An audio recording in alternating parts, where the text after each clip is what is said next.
Okay, so I've had to move rooms for this one so I can get on the network, because there's some network related stuff with this. This one is about setting up the peer appraisal. I'll put my chair down, I'll pause it. Okay, I'm back. So let's get rid of that. So I'm on the network and I'm opening Administration 2010. Now it occurs to me this has lost its password. I wonder why it's lost its password. Anyway, it should have a password solar on it, so I need to sort that out. Okay. Oh, right, anyway, back to the task in hand. So we're setting up a peer appraisal, and that's this area of the form here, this blue bit. So the first thing you've got is how to change the peer appraisal questions. Now I'm not going to go through this in loads of detail because the questions are quite stable. I think I've only ever had to change them once when there was like a big think tank about it. But if you need to change them in the future, you just go in here and you can edit them like that and just click save this question to save it. The only weirdnesses are that each question has to have a number and the number has to be unique to the question. So there can be a bit of malarkey when you're reordering, but there's some help information here to help you with reordering questions if you need to. You can delete questions with this button here. And then when you finish making your changes, you just click save this appraisal form and it'll run a whole bunch of macros and stuff like that that updates everything. When you do add a new, if you do have to add a new question, you can choose just to put text in here. So, I don't know, you could put a question in here, and then if you leave these blank, then it will be an open-ended question that appears at the end of the form. But if you put stuff in, then it will appear with all the others that have got 5 different responses. I'm not gonna escape from that because I don't want to put a new question in. So that's how you edit questions. You can check that the form looks correct by clicking there, and this isn't the same format as it's now in the database that people fill out, but you can just check that it looks all right. So yeah, you've got your questions with 5 responses, and then you can see any open-ended questions. You can return to edit questions. And once you're happy with all of that, you just return to administration. Okay, this second form, peer appraisal, who appraises who, that's the equivalent of the check everything button, but this is the original form, just for the peer appraisal. So it's a little bit snazzier, it's got a few sort of extra features. You can't see any of the behind the scenes stuff. So for instance, we're looking at Adrian here. We can see everybody that he peer appraises with a tick next to them, but you can't see any of the behind the scenes things like no coordinator or any of the new staff placeholders. You can also see that his coordinator is Darren, so he doesn't peer appraise Darren.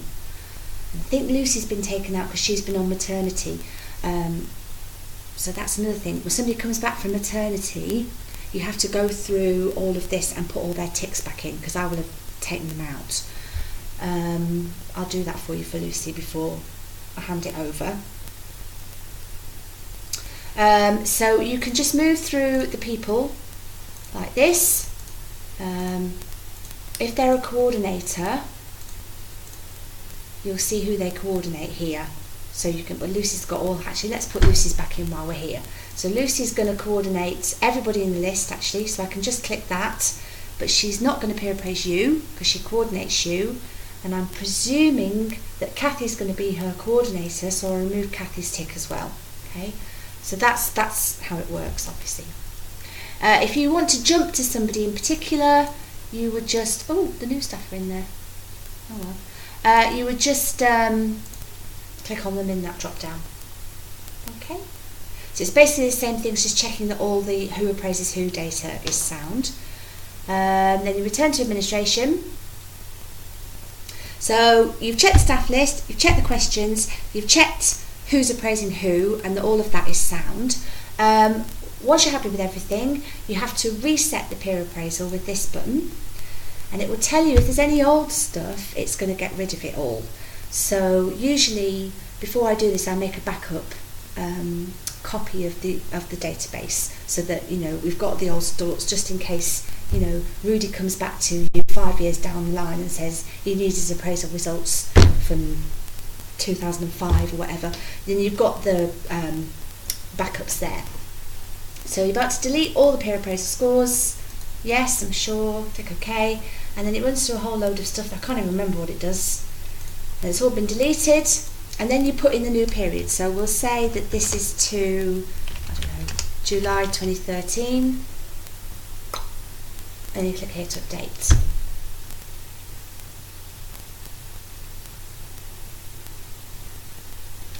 And it will give you confirmation the period covered has been updated.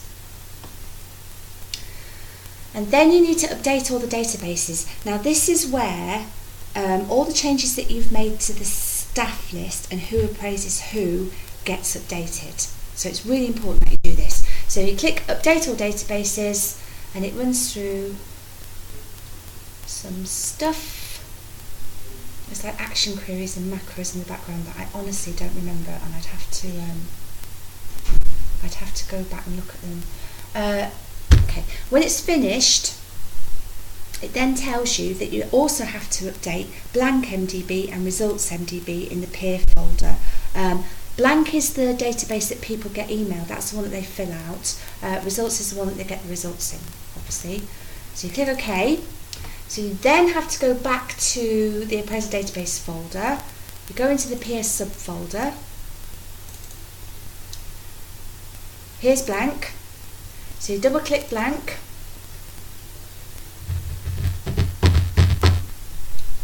And it opens up. La, la, la. Okay, it opens up.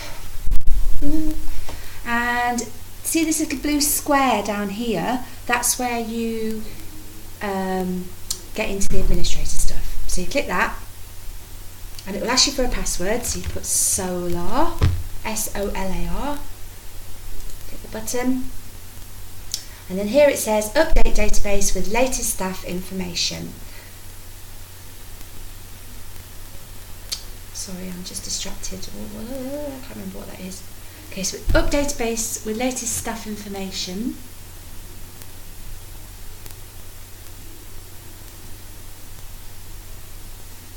And you have to put the password in again. I can't remember why. There is a reason for that. I can't remember why. And then it's imported the data. Okay.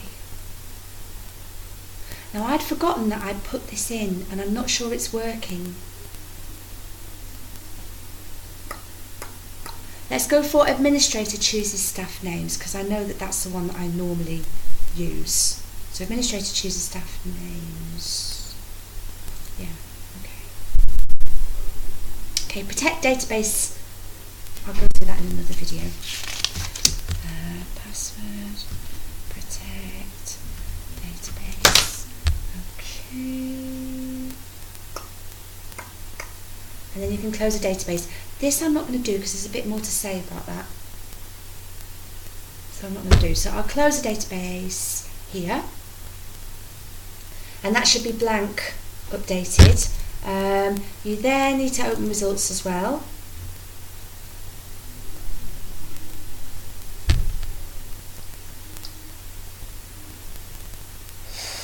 Okay, so this is the database that people get their results in.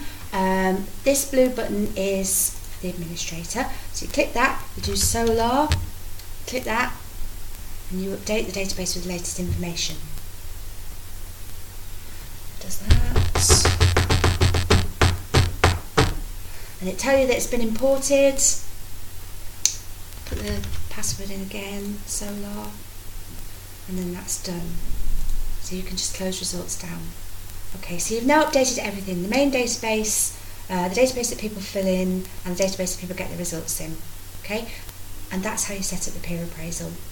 Okay, so just to recap, first you've got to check the staff are correct, then you've got to check that who appraising who is correct, then you've got to check the questions are correct if they've been changed, then you reset the peer appraisal, and then you update all the databases. So click the button here, and then you go into blank, and then you go into results, and you go to the administrator form in both of those, and just click update all the information, okay, and that should be it.